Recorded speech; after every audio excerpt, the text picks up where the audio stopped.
ভট্টাচার্য, অন্য পাশে রয়েছেন মুখ্যমন্ত্রী designate, the CM designate Shri Suvendu Adhikari মহাশয়।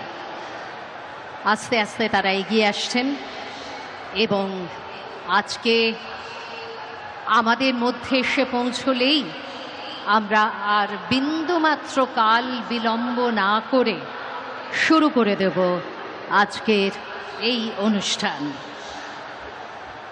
माननीय प्रधानमंत्री श्री नरेंद्र मोदी जी का पश्चिम बंगाल की पावन धरती पर हार्दिक अभिनंदन और कोटि कोटि नमन। मंचेर दिके एगिए आसছেন আজকের এই অনুষ্ঠানে তার উপস্থিতিতে